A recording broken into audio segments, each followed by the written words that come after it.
Sometimes kindness doesn't arrive as a big heroic moment. Sometimes it shows up as a quiet question asked in a shaky voice, at the exact moment you're about to walk away. I didn't know that one simple drive home would change how I saw people forever. I didn't know that saying yes would cost me comfort, but give me something far more valuable in return. Before we begin, if you enjoy real-life stories that remind you how powerful kindness can be, make sure to subscribe, like, and comment below. Your support helps stories like this reach more hearts here on your channel name.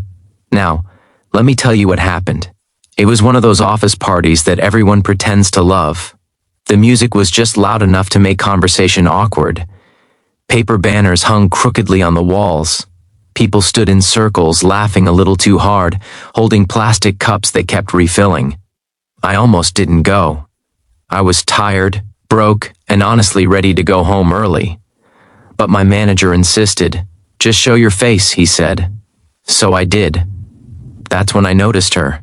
She stood near the snack table, smiling politely, nodding as people talked to her.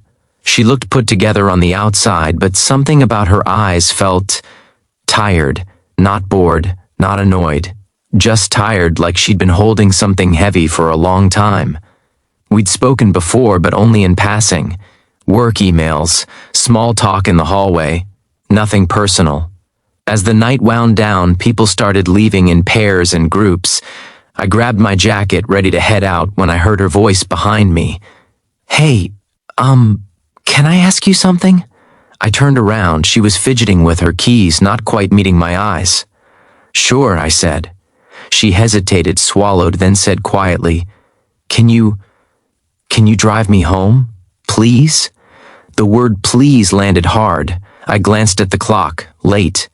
I thought about my tiny apartment, my bed, the comfort of ending the day alone. For half a second, I almost said I was busy. Then I saw her hands shaking. "Of course," I said. "Yeah, no problem." Relief washed over her face so fast it startled me. She thanked me at least 3 times before we even reached the parking lot. The drive was quiet at first, the kind of silence that feels heavy but not awkward. Streetlights passed in a steady rhythm. Finally, she spoke. "I'm sorry to ask," she said. "My ride canceled last minute." "No worries," I replied. She stared out the window, then added, almost like she couldn't stop herself, "I didn't really want to go home alone tonight. I didn't push. I just nodded and kept driving." When we pulled up to her place, she didn't move to open the door. Instead, she turned to me, eyes glossy, voice barely steady. "Can I be honest?" she asked. "Yeah, I haven't been sleeping well. My apartment feels empty, loud but empty, and She paused, embarrassed. "I don't feel safe being alone tonight." I didn't know what to say. My heart pounded. This was way beyond a simple ride home.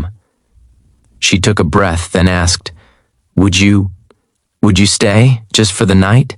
You don't have to do anything. I just don't want to be alone." The car was silent. 1,000 thoughts ran through my head. What would this look like? What if it was awkward?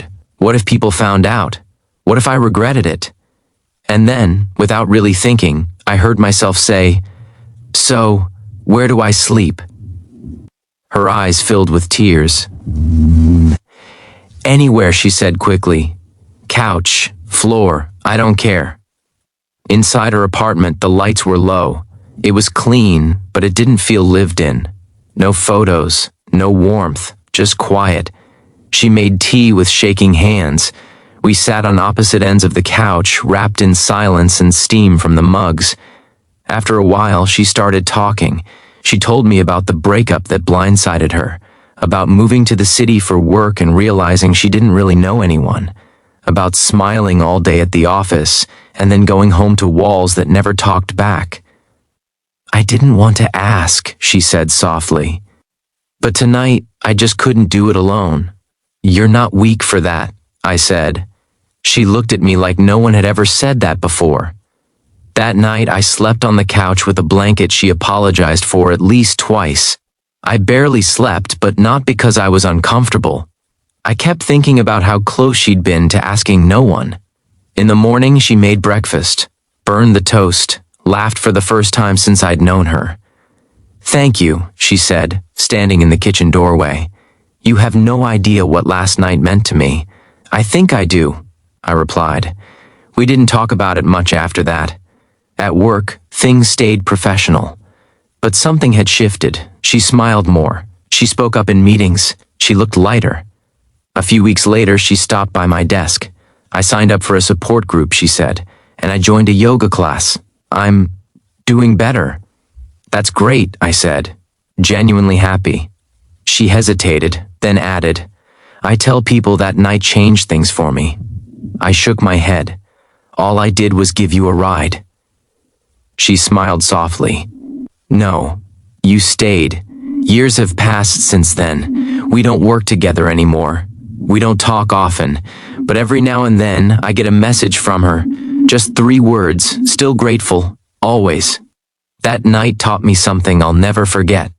Kindness isn't always loud. It doesn't always look dramatic or heroic.